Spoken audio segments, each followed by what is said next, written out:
We want to tell you what we know as we know it. We just got a report in that there's been some sort of explosion at the World Trade Center in New York City. One report said, and we can't confirm any of this, that a plane may have hit one of the two towers of the World Trade Center. But again, you're seeing the live pictures here. We have no further details than that. We don't know anything about what they have concluded happened there this morning, but we're going to find out and, of course, make sure that everybody knows on the air.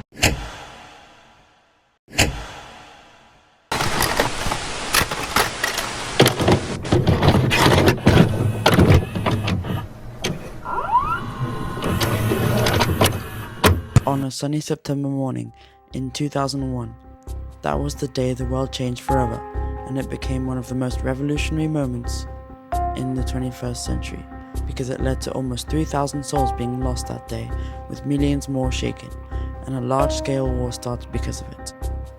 The attacks on the Twin Towers were orchestrated by the leader of the extremist militant group, also known as Osama bin Laden.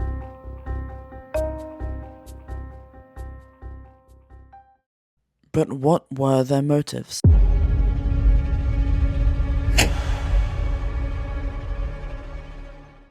In 1988, bin Laden founded the extremist militant group in Afghanistan to support fighting against the Soviet invasion and to enact violent jihad. And since there was Western support for attacking Muslims in Somalia,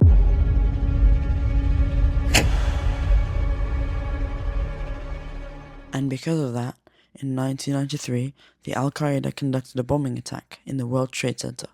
This showed the point of Al-Qaeda was trying to make. They were uniting Muslims to fight against the Western nations. As the network grew in the next few years, tension started to spark worldwide about this unknown terrorist group. And in 1996, bin Laden issued a declaration of war against the United States and its allies, calling for attacks on American forces in the Middle East.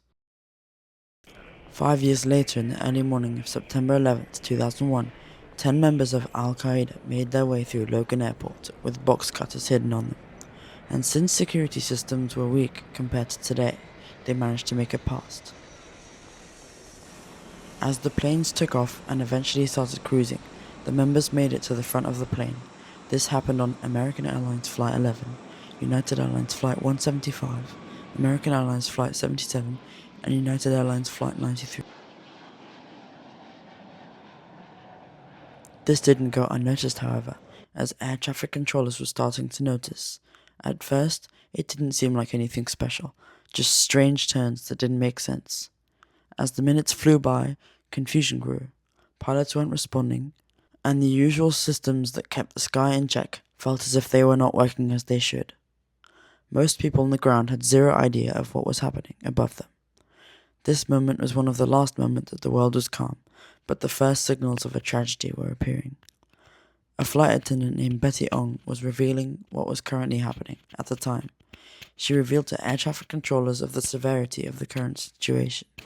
She stayed on the call for the entire flight. Somebody's stabbed in business class, and I think there's mates that we can't breathe. I don't know. I think we're getting hijacked. At 8:46 a.m., American Airlines Flight 11, which was hijacked after takeoff, was flying concerningly low over Manhattan. It slammed into the North Twin Tower between the 93rd and 99th floor, causing debris to fly everywhere. And just 17 minutes after that, a second hijacked plane, United Airlines Flight 175, slammed into the South Tower between the 77th and 85th floor.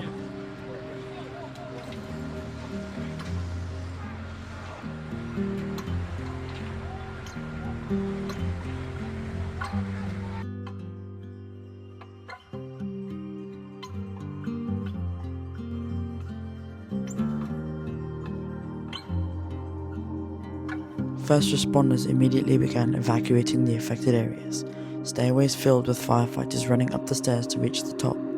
At 9:59, just 56 minutes after being struck, the South Tower collapsed into a pile of debris and rubble. Survivors scrambled for safety.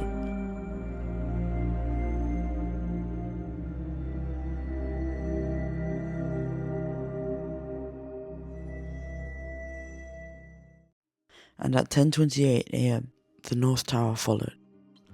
burning for more than an hour and a half. The New York skyline was visibly changed forever. Despite the danger, first responders kept searching for survivors beneath the rubble. In the immediate aftermath, the world held its breath. People in nearly every corner of the world saw the whole event unfolding. The cleanup and recovery took over a year. But 5 years later, a new World Trade Center had just started its building.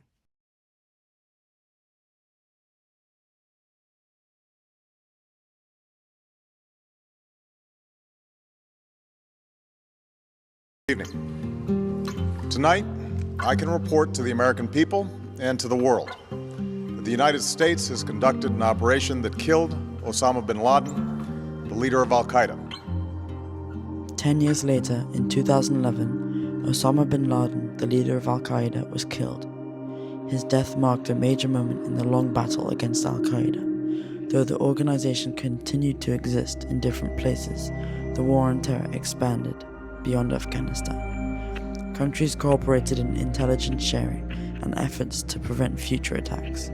Airports adopted new rules and implemented TSA, and everyday routines changed, often in ways people don't notice.